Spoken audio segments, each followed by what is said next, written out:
Think for yourself. Question authority.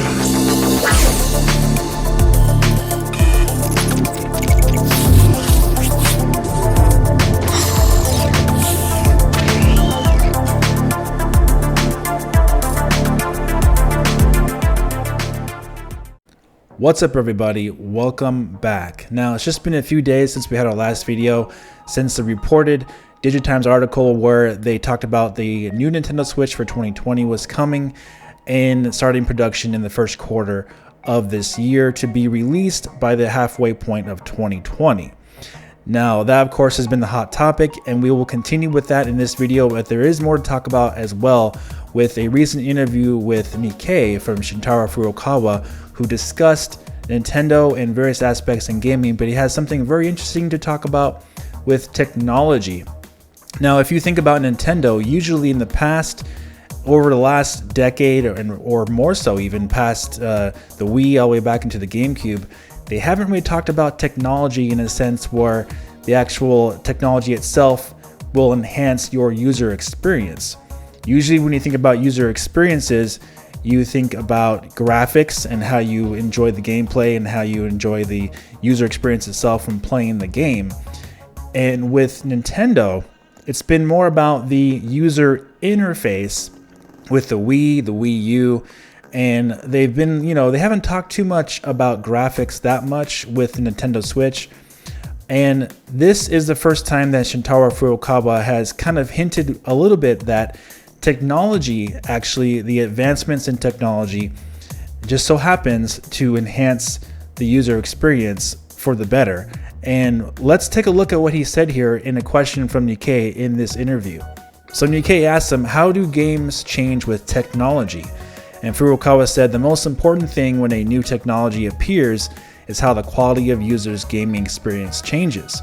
It's very important for games themselves to be interesting, new, and able to give surprises. Regardless of the technological environment, those who create games first create contents that they think consumers will want to obtain and play.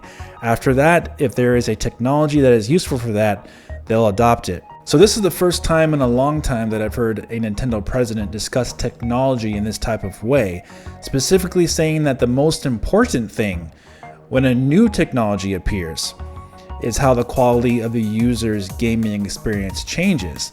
And then he talks about how it's so important for games themselves to be surprising and to be interesting and new, and how that new technology will then allow those games to be like that. And then of course, when a game is created, you have that idea as a game developer to put that idea in a game. And then if there's a brand new technology to use, such as new hardware or something else that furthers tech in a way that can create new gameplay experiences, like virtual reality, for example. We know that Nintendo's been flirting and messing with virtual reality for quite a while now, and also bringing new consoles into the mix, as with this reportedly new Switch coming in 2020. It also further enables Nintendo to give surprises to their consumers. And that's obviously one thing Nintendo wants to do with this new Switch coming in 2020 is surprise and delight their consumer base who may be enticed to buy these new next generation consoles. And Nintendo is going to have, hey, we have this new Switch over here that is still very exciting, and hey, it has more horsepower, it can produce better visuals and look more aesthetically appealing to the user as far as how it looks, the overall design of the console. As we heard, it could have magnesium alloy in its design and how it's built. And also this new, more powerful Switch could have AAA third-party ports as far as this current generation is concerned, going into the next generation as a crossover, because you have to admit, it's got to be more than just a little coincidence that you have the three major console players in the market releasing three new consoles in 2020. So it's really interesting to see President Furukawa talk about technology in this way. Like I said, usually what's happened in years past is that Nintendo presidents, Nintendo developers, Miyamoto and what have you, they would talk about game development and user interface and controls and how you can change the way you control the game and really minimize graphics. They started doing that ever since the Wii days. This sounds a little bit more like how new technology can actually increase the user experience in a positive way to surprise and delight and make it interesting. And he's talking about game development as far as ideas for gameplay and things like that separately from new technology. So this is really interesting timing that he says that right now, right when we're hearing reports of a new Switch that is more powerful, that is starting production this year to be released at the halfway point of 2020. So keeping that in mind, when we think about this new, more powerful Switch that was reported by Digitimes to be starting production in the first quarter of 2020, there was something very interesting that I didn't explain quite well enough in the last video that we'll explain now about that leak.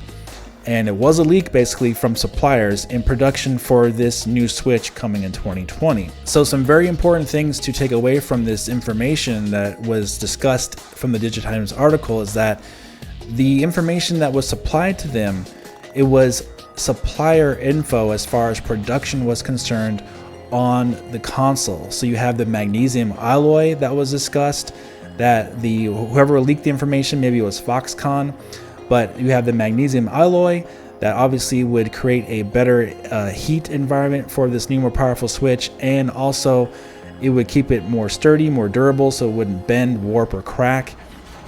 But the very interesting thing as well is that they reported it would have a better CPU. Now, one thing to keep in mind really clearly about this article, like we talked about, this was production and supply only. So the information they got here was very limited. And the reason why they would not know anything about the GPU information as far as this console is concerned is because of that reason. They're talking about supply and production. So how could they know, for example, that this new CPU was quote unquote better? Well, the answer is very simple, and that is the measurements of the socket on the motherboard would tell them that. As we know, the Nintendo Switch, Switch Lite, Switch Revision, they all use the same 20 nanometer Tegra X1 processor, and even the brand new NVIDIA Shield tablet, the new one that they released just a couple months ago, uses also a Tegra X1 processor, the Plus version of it, which is also 20 nanometers as well. And the socket would be the exact same thing. The size would be the exact same thing as the previous models, but it's just an improved chip basically from that line of Tegra X1 processors. So the CPU, just from the size of it, of the socket that they're putting it in, they would know just from that the CPU at least was better, even though they didn't have the information for the rest of the specs or what have you. Since the GPU, as we know, is inside the same chip, that's why Digitimes was saying that the CPU would be better from their sources, because that is all they could tell from the measurements of the motherboard and the socket. So the really cool thing about this leak from Digitimes is that it rules out all of these Tegra X1 processor revisions that are on the market, including the NVIDIA Shield tablet one that was released just a few months ago. And it's a very important detail, because when you see reports like that of, you know, hey, it's going to have a magnesium alloy body and a better CPU, that sounds like, oh, that's all it's going to have. But that is basically just what they could gather from their production lines from their leak to Digitimes, you see? So there's a lot more information to gather from this whole thing coming out soon. We got to find out about the controllers, the RAM, the pricing, and of course the GPU processing power, the 4K support, all those things that were talked about by Cirque and Toto. There's a lot more information to be discussed, and we're just barely tipping the iceberg on what's going on with this console, and no doubt we're going to hear more about it soon. But I did want to make sure I clarified that for you guys, because it is a very big piece of information to be thinking about going forward, is that maybe this new SOC is one of the newer ones, and they could tell from just the measurements of it that it's going to have a more powerful CPU, a better CPU due to the measurements.